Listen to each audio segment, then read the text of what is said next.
Ron Deal, I am so excited to have you. You're the Director of Family Life Blended, and I have a lot to learn from you. And the reason why is because I'm in a blended family situation, remarried, and now have 2 stepkids. And you are the expert in all things blended and step family, so I have lots to ask you. Are you ready? I'm ready. Okay. Fire away. So I've just finished up my first year. Okay. And I would rate myself 6, 7 maybe. It was new and there was a lot of things. And so I guess my question to you is, how do you begin? How do you do your first and second year well in a blended family? Yeah. It's a big question, I know. But It is a big question. And of course, so let me talk around it for a minute. Okay. Because everybody's context is a little bit different. One of the things I like to share with pastors is, there's one type of biological family. Husband and wife marry and raise their children. There are 67 different step family compositions. Wow, 67? 67 varieties, as we like to say. So whether it was preceded by death of a spouse, divorce, maybe 2 widowed people, maybe 2 divorced people, maybe 1 divorced, 1 widowed, maybe 1 brings children, maybe they both bring, you get the idea, right? A lot of different combinations. Have a child together, all sorts of different combinations. More and more couples are getting together. They've never been married before. Somebody had a child, and now they're marrying somebody who's not the biological father. So there's some commonalities about blended family living, but the complexity makes it challenging. One of the big things going on for any step parent is like, what's my role? Like, who am I? We call this the complexity multiplier. Like, you know who you want to be, and your husband has an idea who he wants you to be. The children have yet another idea of who they want you to be. If you have biological children, you have one relationship with them as mom, but yet you're still trying to figure out your relationship as stepmom with the other kids. So there's about 4 roles there, and you're trying to hit that target. Like, how do I know what that is? And that's part of the journey, is trying to come to terms with what is, what can be.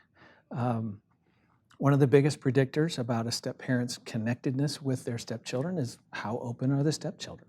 I mean, think about that for a minute. Here you are trying to win their heart and do right by them and care for them.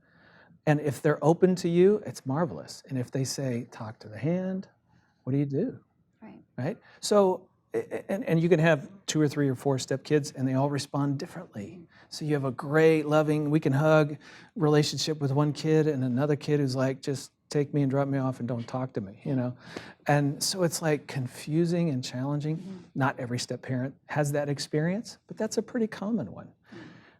One of the things I want to always say to people is, hey, here's your hope. It's in the longevity of working and moving forward. We like to say you cook a step family in a crock pot, not in a blender. Oh, that's a good one. In a crock pot, like long and simmering on You got it. You got it. Blenders have blades, by the way. Somebody's going to get hurt. We don't want to do that. But crock pots work with time. And all the ingredients will soften, but notice they don't all soften at the same time. And they don't all share of themselves in the same manner, but they all get there. There's no guarantee that everybody in a blended family is going to get there.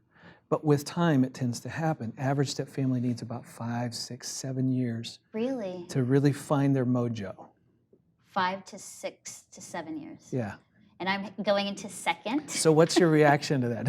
Is that a little depressing? A little, but maybe I was a little hard on myself when I gave my rating of a 6 and 7, because I think you just want to have it the best all the time, and that you're the best stepmom, and your blended family is the example of how it can be done well, because that's, I think, my personality. So maybe I'm a little hard on myself, but I just think you want it instantly, because you're like, oh, I love him.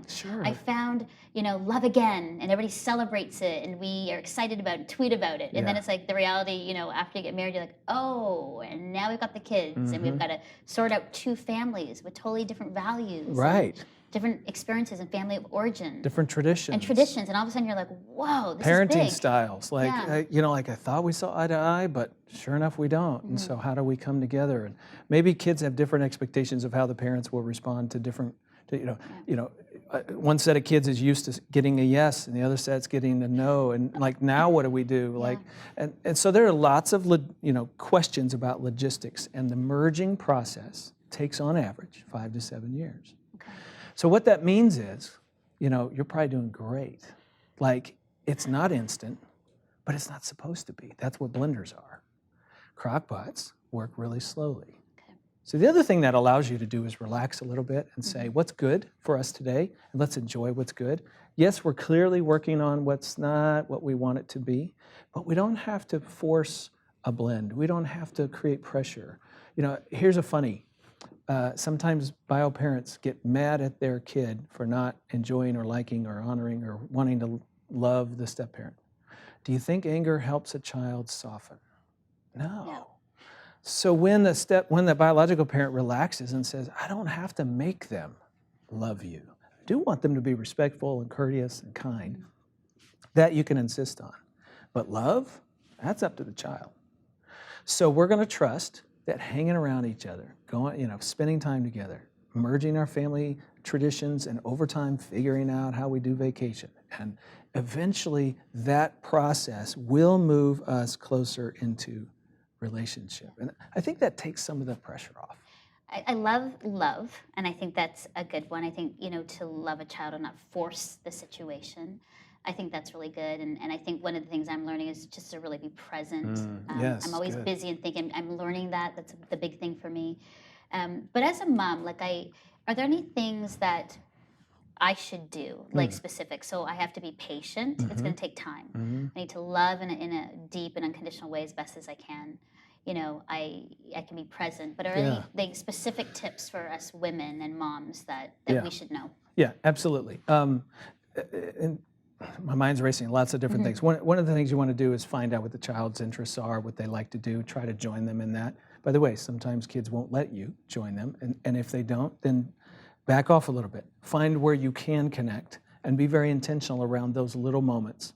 And again, in crock-pots, little moments add up to a lot. Right. Okay? It's not instant.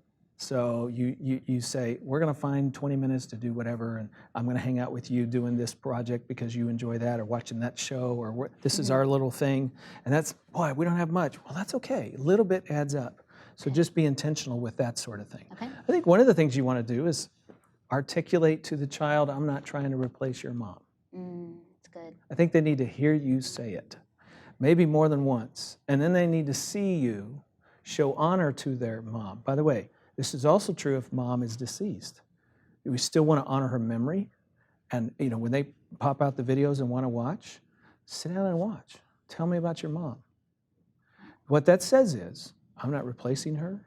She is unique and special, and that is a good and right thing for you to honor and keep that relationship with her. I'm a different person. I'm a bonus. Yeah. A child who feels like you're trying to replace will bow their back, and they just got harder, not softer. Okay. Yeah, so little things like that can make a difference. Spending quality time with kids, and hanging out a little bit. One-on-one is helpful sometimes. I always say to people, try it. If it works, do it again. If it doesn't work, relax. Try it again in 6 months. Try it again a little bit. Something's not quite gelling yet. It's okay. You'll get there, right? But when you find those moments of spending time, basically you're building a relationship. How quickly you build it to a degree that you want is to be seen. Yeah. Take what you have and grow with it. And I think, too, these are so good, Ron. I think, too, one of the things I'm learning is just communication. It sounds like in all of the things you're doing, it's the sense of communication with your spouse and communicating, with the kids. Any tips, last tip on how to communicate well with your spouse, that you're on the same page and to commit to do blended family well? Yeah, I think I would just encourage couples to really work hard to be on the same page. One of the big mistakes biological parents make is expecting too much of the step-parent early on. Like they throw too much into your lap. They want you to help with parenting. They want you to be the parent, so to speak. And so they have good intentions. But they need to stay really engaged in discipline, punishment especially. That needs to come from the biological parent in the beginning. So it takes the pressure off the step-parent. Yeah. But go out of your way to talk and say, you know what, I'm thinking we should do this. What do you think? Get on the same page. Then act from a position of unity with the kids. Over time, that's helpful. They may not like it in the beginning. They probably don't, right? Because wait a minute, Dad, you never had to ask anybody before. Now you're asking her. Oh, well, no, she's my wife. We're engaging in this conversation so we can tell you how to respond. Yes, that's new. Kids have to adjust to what's new. But keep staying together so that you lead from a position of unity. Eventually, that settles, everybody knows they're in charge. And that generally is helpful for kids. So good, Ron. So much learning. You can't be passive. You have to be intentional about all of this. All my books are called The Smart Step Family, The Smart Stepmom, The Smart Stepdad, because getting smart is how you manage the complexity, make it work for you. Well, I am encouraged. I think I after hearing you, I'm like, okay, I think I'm on the right path. And those are really great tips on how to do this. And I think my second year will be even better. All right. Thanks to you. So thanks again. We're pulling for you. All right. Thanks.